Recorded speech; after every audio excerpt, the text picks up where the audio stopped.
Hello friends, today we are making chicken biryani in my style. ആദ്യം നമുക്ക് ഉള്ളിയൊക്കെ ഒന്ന് റെഡിയാക്കാം. പിന്നെ അളവൊന്നും ഞാൻ മെൻഷൻ ചെയ്യില്ല, കാരണം ഞാൻ എൻ്റെ ഒരു രീതിയിലാണ് ഉണ്ടാക്കുന്നത്. എന്തൊക്കെയാണ് സാധനങ്ങളെന്ന് ഞാനിവിടെ സൈഡിൽ കൊടുക്കാം.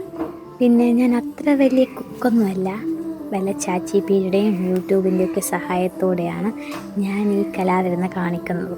പിന്നെ ആരെങ്കിലും ഈ ഉണ്ടാക്കിയ ഭക്ഷണം അടിപൊളിയാണെന്നൊക്കെ പറയില്ലേ, അപ്പോൾ ഉണ്ടല്ലോ ഈ ആക്ടിവേറ്റിലൊരു മഞ്ഞ് ചെയ്യുന്നതൊക്കെ നസ്രിയ പറയുന്ന പോലെ ഒരു സുഖം. അതിനാണ് ഈ പ്രഹസനമൊക്കെ ചെയ്യുന്നത്. പിന്നെ ഈ ബിരിയാണി ഉണ്ടാക്കുന്നുണ്ടല്ലോ, എനിക്ക് ചിക്കൻ നന്നായിട്ട് പൊരിച്ച് ഉണ്ടാക്കുന്നതാണ് ഇഷ്ടം. അതുകൊണ്ട് ഫസ്റ്റ് നമുക്ക് ചിക്കനൊക്കെ ഒന്ന് മാഗ്നേറ്റ് ചെയ്തെടുക്കാം. ഈ പൊരിച്ച ചിക്കൻ ബിരിയാണിക്ക് ഒരു പ്രത്യേക ടേസ്റ്റാണ്. എനിക്ക് ബിരിയാണികളുടെ കൂട്ടത്തിൽ ഏറ്റവും ഇഷ്ടം മട്ടൻ ബിരിയാണിയാണ്. പക്ഷേ ബിരിയാണി എന്ന് കേൾക്കുമ്പോൾ ഞാനിത് പാതിരാത്രി വിളിച്ചാലും എണീറ്റിരുന്നത്. അങ്ങനെ ചിക്കൻ്റെ പണിയൊക്കെ റെഡിയായി. ഇനി അതിൻ്റെ ഒന്ന് കുഴക്കുക. നേരത്തേക്ക് ഞാൻ ചിക്കൻ കുക്കിങ്ങനെ മസാല ഇട്ട് കുഴക്കുന്നുണ്ട് കേട്ടോ. കവറൊക്കെ ഇട്ടാണ് ചെയ്യുക, കാരണം എനിക്ക് കൈയൊക്കെ പുകയോ എന്നൊക്കെ ഒരു പേടിയുള്ള കൊടുത്തുള്ളതാണ്. അടുത്ത് നമുക്ക് ഉള്ളി ഇങ്ങനെ നേർപ്പിച്ചരിയണം. എനിക്കാണെങ്കിൽ ഉള്ളി അരിയുന്നത് ഇഷ്ടമില്ലാത്തൊരു പണിയാണ്. വീട്ടിലാണെങ്കിൽ അനിയത്തിമാരാണ് ഈ പണി ചെയ്യുക, കാരണം എനിക്ക് പെട്ടെന്ന് കണ്ണ് നീറുന്നൊരു കൂട്ടത്തിലുള്ള ആളാണ്. എന്ത് പണി വേണമെങ്കിൽ ഞാൻ ചെയ്തു തരും, എനിക്കൊരു കുഴപ്പമില്ല. പക്ഷെ എനിക്ക് കണ്ണ് നീറാൻ തുടങ്ങിയാൽ പിന്നെ എനിക്ക് ആ ഒരു പണി എടുക്കാൻ മര്യാദയ്ക്ക് പറ്റില്ല. ഇപ്പം പിന്നെ ഞാനിപ്പോൾ ഇവിടെ ഒറ്റക്കായ സ്ഥിതിക്ക് ഞാൻ തന്നെ ചെയ്യണ്ടേ.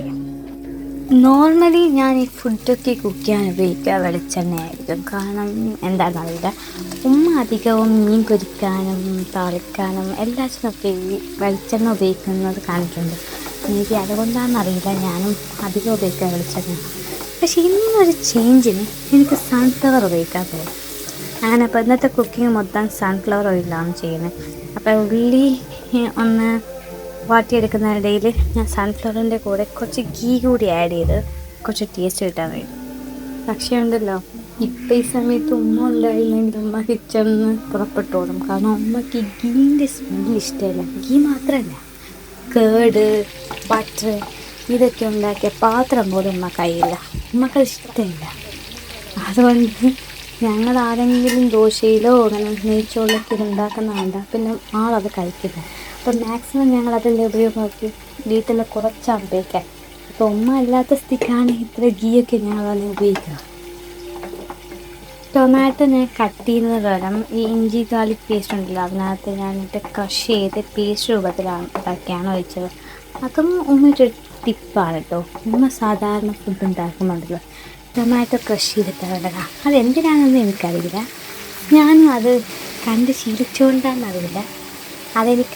അതാണ് ഞാൻ നോർമലി ചെയ്യാറ്.